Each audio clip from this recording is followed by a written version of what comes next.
நம்ம நம்ம இடத்துல அப்படி அந்த மாதிரி இல்லை. இங்கேக்கு வெளியே நான் எப்படி தெரியல. சில இடத்துல தண்ணி இருக்குது, ஆனால் இங்கே இந்த வாட்டி தண்ணி இல்லை. போன வாட்டினா இது வரைக்கும் தண்ணி இருந்தது இங்கே இப்போ இல்லை. ஆனால் இந்த 4 லட்சம் இப்போ தமிழ்நாட்டில் தமிழனுக்கு ஓட்டு கிடையாது. இப்போ நான் 70 வயசு ஆகுது. எனக்கு ஓட்டு இல்லைங்க, ரிஜெக்ட் பண்ணலாம். ஆனால் வடநாட்டுக்காரருக்கு ஓட்டு இருக்கா? இது என்ன நியாயம்? நான் கேட்குறேன். இங்கே உள்ள மேலே பல பிஆர் போக முடியுமா? இதான் முக்கியமான பிரச்சனை. இதெல்லாம் கேட்க மாட்டாரா அவரே? எப்போ பார்த்தா வேற பேச்சை ரூட்டை மாற்றியா நீங்கள் கணக்காக வேற எந்த குழியும் இல்லாத அவர் வேஸ்ட் பீஸ் அவர். இப்போ எதுவும் சகஜமாக இருக்குது பாருங்க, நீங்களே பார்க்குறீங்களா? 4 மூலை ரோட்டில் நிற்கிறேன். ஆக கடைசியான பகுதி தான்.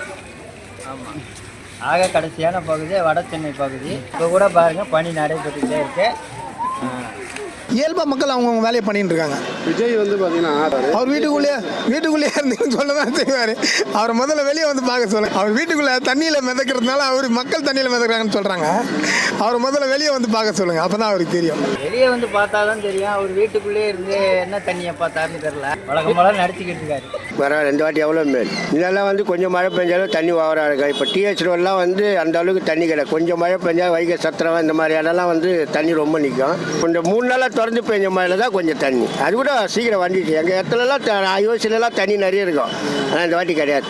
போன வருஷம் முந்தின வருஷம் மதிக்கணும். இதே ஐஓசிலேருந்து இங்கே வரத்துக்கே போட்டில் தான் வந்தோம். இந்த வாட்டி அந்த நிலைமைலாம் இல்லை.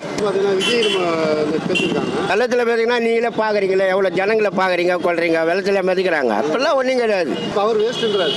அவர் சொல்லுவார். அதான் வந்து ஆரம்பத்துலேருந்து அது கூட இருந்து இப்போ நம்மளாம் வந்து இங்கே இருக்கிறதுல ஒரு 30 வருஷமாக இருக்கிறோம். 30 வருஷத்தில் என்னென்ன நடக்குதுன்னு நம்ம பார்க்குறோம். அதை வச்சு தான் நம்ம சொல்கிறோம். நம்ம வந்து இல்லாத பொல்லாத நம்ம சொல்ல. இப்போ கூட ஜென்ரேட்டர் இது உள்ள தண்ணி இருந்தது.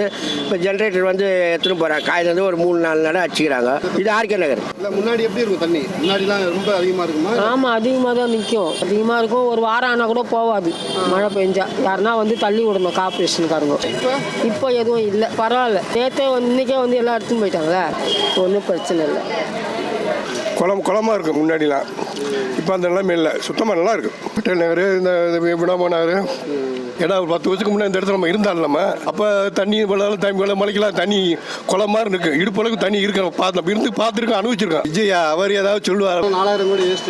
ஒரு சைடில் இப்போ நேர்மையாக பேசுனா நியாயமாக போச்சு. அவர் நேர்மையாக பேசுகிறவர். சினிமா டைலாக் சினிமா நடிச்சிருக்காரு. வாழ்க்கை வேற, சினிமா வேற. தண்ணியில் மிதக்கிட்டா வந்து பார்க்க சொல்லுவோம். தண்ணியாக இருக்கீங்க. இதுக்கு முன்னாடி எத்தனை நாளாக இருக்கும் தண்ணி? இதெல்லாம் வந்து இது முன்னெல்லாம் 1 வாரம் 10 நாள்லாம் இருக்கும். இங்கே அம்மா இப்போ உடனே செய்கிறாங்க. கொஞ்சம் மழை பெஞ்சாலும் இது வரைக்கும் தண்ணி நிற்கும். இப்போ அது கிடையாது. வந்து வட சென்னை பொறுத்த வரைக்கும் 100% ஓகே. சவுத்து நார்த்தெல்லாம் நம்ம வெஸ்டெல்லாம் நமக்கு தெரியல. வடச்சென்னை தான் முன்னாடி அதிகமாக பாதிக்கப்படும். இப்போ கிடையாது. மற்ற பகுதிகளை விட இது வந்து தாழ்வான பகுதி. கரண்ட்லாம் கட்டாச்சா? கரண்ட் இது வரைக்கும் கட் ஆகும்.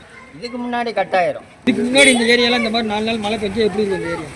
4 நாள் மழை பெஞ்சுன்னு வச்சுங்களேன், ஒரு வாரத்துக்கு தண்ணி நிற்கும். என்ன காரணம்னா இந்த அரசு வந்து இந்த மழைநீர் கால்வாய் போட்டாங்க. இது மெயின் காரணம். விஜய் அவர் எங்கே வந்து பார்த்தாருன்னு தெரியல. இந்த மழைநீர் வடிகால் ஒரு சந்து போந்து சின்ன சந்துங்களில் கூட தண்ணி நிற்காத அளவுக்கு எல்லா இடத்துலையும் மழைநீர் கால்வாய் கட்டமைப்பு பண்ணியிருக்காங்க. மழைநீர் வடிகால்னால 4000 கோடி வேஸ்ட். ஆமாம், வீட்டை விட்டு வெளியே வராதவங்களுக்கு அப்படி தான் தெரியும். மக்களாக இருந்தால் தானே தெரியும். அந்த கேரவனில் வருவார், கேரவனில் நின்று டாட்டா கட்டு போயிடுவார். இல்லையா அந்த பணம் ஒரு பங்களாவிலே நின்று இருப்பார்.